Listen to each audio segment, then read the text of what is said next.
Hi, and welcome to the accidentals video. The first one, anyway. We'll have a few, possibly, or at least, if I'm lucky, I can sync them all together. But let me introduce you to the ones that we're going to discuss and some ones that we will not be discussing for the bulk of this video. The double sharp in printed sheet music resembles something more like this. Handwritten, in older times especially, we see kind of an X with dots in each of the little quadrants. Or I typically just use, and most people just use today, just a handwritten X. It's simple to write, everybody usually knows what it is. So if you see a particular note and you want it to be double sharp, the X can usually just take care of that. But any of these options are really available, and all of them would work fine to represent a double sharp. Or a note that's, to raise a note one whole step. Accidentals are all used to alter, typically, to alter pitches by half step or whole step or otherwise. So a sharp looks like this, and it's used to raise a note one half step. So if we have, say, a C on the bass clef, and we want to raise it a half step, we place the sharp just to the left of it, and we're going to get a note that's raised one half step. This would represent C sharp because the accidental always goes to the left. More on that in just a moment. And then obviously something without an accidental won't be altered at all. So that's the purpose for these. Naturals are used to cancel other accidentals. So if I wanted to repeat my C in this phrase right here, but I didn't want to repeat it as a C sharp, I'd need the natural to cancel this out, and more on that in just a moment too, and this would bring it back to just a standard C pitch. Flats look kind of like this. They look kind of like little B's, but they're not B's. They don't really have a rounded head there. They're somewhat more like a half heart shape, for lack of a better description. Mine are a little bit more angular, I guess. And the double flat just looks like two flats next to each other. This is confusing for a lot of people writing the double sharp. They like to write two sharps next to each other. That's actually incorrect. The sharp's just one sign like this, and the double sharp has to look like one of these. Also, too, when you're writing a sharp, be careful, especially if you type it. Little b is not flat, and a sharp sign is not a number, pound sign, hashtag sign. Those signs actually have slanted verticals and parallel to the floor, horizontal members, where the sharp's the opposite. It has verticals that are perpendicular to the floor, and the slanted lines are the actual horizontal ones. So be careful, there's a difference. Not a musical symbol, at least not for altering pitch content, and this one is. And if you need to type papers, if you're a music student or you're writing music, important papers, something that you want someone to read, I have, and I would highly suggest that you download music fonts. There are many of them available online, and they're all free, or at least all the ones I know I use, and there's a lot available. So please do that rather than typing the number sign for a sharp or a little b for a flat. It looks kind of odd to me. And let's talk about, real briefly, some other symbols in case you were curious. These are the most common symbols for these applications, although there are many others, and other composers use different symbols. I've seen a great many of them as well. These are some universal ones for a quarter sharp, so only half of a sharp, and it looks like half of a sharp. This is a symbol for a 3/4 sharp. Quarter flat, so only half of the flat. Notice it's essentially a flat backwards, literally. And then the 3/4 flat is really a combination of this one and the flat put together. But again, for our video, here's what they look like. We are not going to be talking about any of these for the rest of this series. If you're really interested, you can see me personally if you know me. Otherwise, you can write something on in the comments section, and I may entertain the idea of putting something together in the future if that really, truly interests you. And next, although this is a bit messy, accidentals are what's called register specific. Or in other words, when we use an accidental on a particular note, it continues to affect that particular note in that particular register, or that exact octave. In this first example from Gustav Mahler, it's from the Symphony No. 5 in C sharp minor. It's from the Adagietto section. and I included, for violins 1 anyway, measures 6 through 8. In this one, we've got a key signature that has a B flat in it, and what we see for the melody is a C opening up here with a B natural, so it affects this B right here. If there was another B that was lower or higher than this B without any accidental sign, it would have to be assumed to continue to be in the key. It would have to be a B flat without the natural sign being assumed to be applied. If we wanted to add that, like in this next example, we'd have to actually write it for any different B registerly speaking. So this natural affects this B and causes it to become B natural, but it wouldn't happen to any other one unless we applied an accidental in front of it. And then this particular note, he wanted to write it as a B flat, so we needed to reinstate, place a new accidental in again, D, C. Once the bar line closes, or once we have a bar line, everything else is assumed to start over again. So had this been a B natural here, this B would have to be assumed to be flat. The bar line cancels the previous accidentals unless they're rewritten. More on that in a moment when we talk about courtesy accidentals. So even though that's the rule, there's kind of an offset for that. But this one's a B flat. It's already been reinstated here anyway. A, C, B flat, F sharp. He wants an F sharp here, so he writes the sharp just to the left of the note. Accidentals are always placed to the left of the note.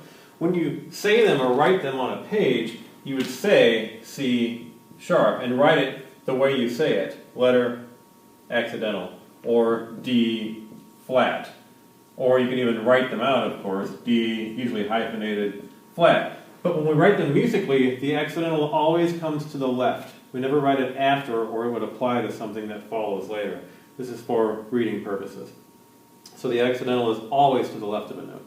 Here, we had to reinstate the F sharp after the bar line because F would become natural if it didn't have the sharp here. He wanted to repeat the F sharp, so we need to reinstate the accidental again, and this is good throughout the remainder of the measure. So if we wrote an F right here, it would be assumed sharp because the last change was to make this exact F sharp. If we had a different one somewhere else, or considerably lower, they wouldn't be assumed to be sharp because they're a different register.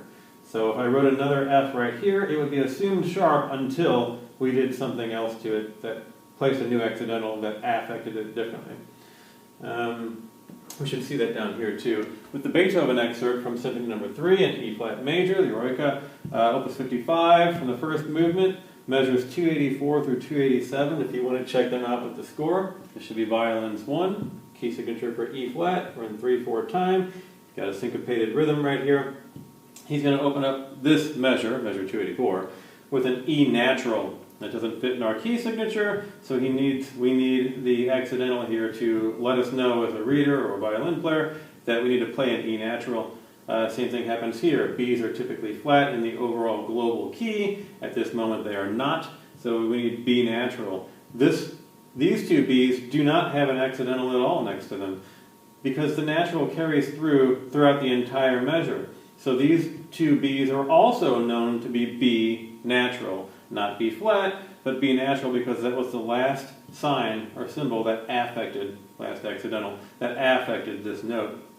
Now, since this B natural is tied to the B in the next measure, we've had no change. It's just a note that's carrying out for another eighth note over the bar line. It's essentially, literally, a quarter note just carried out over the bar line. So it doesn't fit the meter because his syncopation here is a little bit offset. It's more like fourth species counterpoint.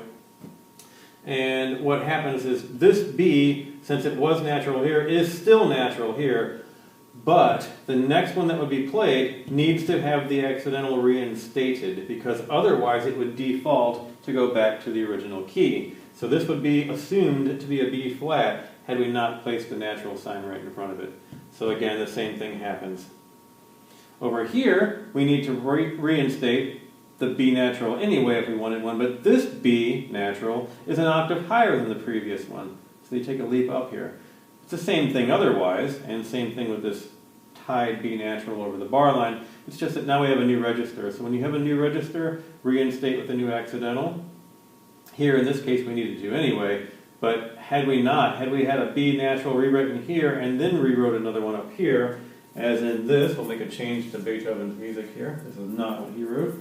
But let's hypothesize for a moment that he would have wanted to make the leap in the middle of the bar. The natural will be here to reinstate this, but since we're leaping up an octave, this is not to be assumed natural, even though that would be logical. You'd have to reinstate the accidental because this B is in a different register than that B. So again, this is not what Beethoven wrote, but just to prove a point. And then this example belongs to no one. It's just a random example where we could have a key signature that would support for B flat major, G minor, you pick, doesn't matter. Looks like G minor to me. And we've got G, got an A flat up here. And since this note's an accidental outside of the realm of the domestic key, we have to have the flat right in front of it. It ties over into the next measure, so this A is assumed flat as well. It continues to tie, so it's still A flat. Continues to tie, it's still A flat. Continues to tie, it's still A flat, because this is one very long note. We could say it's being played on maybe a cello, and they could easily continue to bow this note, and it can continue to ring out indefinitely, or as long as they're bowing, of course. We'd return to a G here, according to this, to my little score excerpt. And then here, if I want A flat again, I have to reinstate the A flat. It can't be assumed to still be flat anymore because it's no longer a sustained tone. It's a repeated tone, so it needs to have the accidental here, reinstating and reminding us, telling us, informing us that this is also going to be an A flat. Tied over here, so it's still A flat. Coming down to a G, F sharp. Looks like it really supports G minor now. And G. Probably headed here. But that's actually not important. So that's how the accidentals work.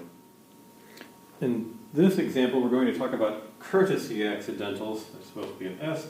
And courtesy accidentals are accidentals that are used to confirm that a pitch has been returned to the present domestic key signature or most recent state of the pitch in question after previously being altered.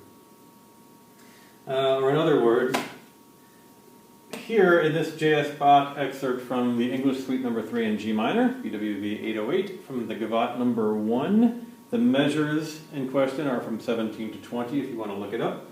We're in the key of G minor. And in this particular key, we're going to have a key signature that supports it.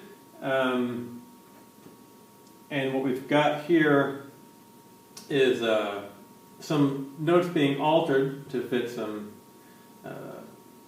functioning harmonies. So here we get an E natural rather than the E flat in the key signature, and even a C sharp for that matter. These notes are domestic to the key. Here we get the same thing up here. An E natural and a C sharp in the right hand.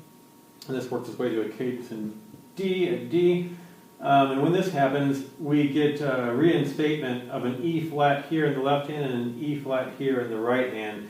Now, these don't need to be written in by the unwritten rules in music. Since the bar line is closed, we should assume that this E is already flat. The same with this one. But as a courtesy to the reader, it's a very good idea to reinstate, or when the first one's to be reinstated, that the accidental actually shows up here to let them know that there can be no confusion. Well, did the composer mean an E flat, or was it not written here? This is the protocol. This is what's typical and normal to do. So on the immediate next occasion that a note returns to the key signature after having been altered before. So if you had a C in this measure somewhere, even though it would be assumed to be in the key, it would be a courtesy to write in a C natural if we wanted C natural in either of these hands, really, because both of them had a C sharp at some point. So whenever the note returns to the key signature, it's a courtesy to return it with an accidental, and these are called courtesy accidentals. This only needs to be done the first time, so if the next or the subsequent measure has another E flat in it on either hand, it's not necessary to rewrite the flat again. Just the first occurrence after it's being returned. The same thing happens to notes that are, yes, not even domestic to the key signature. It's just if they've been altered. So had this note been an A flat, for instance, and we had an A natural needed in this measure here, we wouldn't just leave it alone as an A. You'd actually write the natural in here as a courtesy accidental, but then subsequent ones wouldn't need it unless, again, they've been changed. So courtesy accidentals are very valuable when sight reading especially. I know when I've looked at a lot of scores, and especially manuscripts from the past, facsimiles of, say, Baroque or classical works, taken by the pen of a composer before they even went to editing. Sometimes it's difficult to tell without playing the music, hearing the music, or having some better lore or knowledge about it ahead of time. So these are hugely valuable when you're sending these to someone, or if you want someone to play your music, you don't want there to be any mistakes or any questions. Well, did she mean to be a flat, or did it not, or did he mean to this? It's better just to write them out and do the proper grammatical approach by placing these on there so there's no question about the music. It's just, this is intended to be an E flat, let it be an E flat, using the courtesy accidental. Cautionary accidentals are a bit different than the courtesy accidentals. Cautionary accidentals are usually placed in parentheses, where courtesy accidentals are not. And in this excerpt here too, looks like I forgot the slur, I guess we can live without that.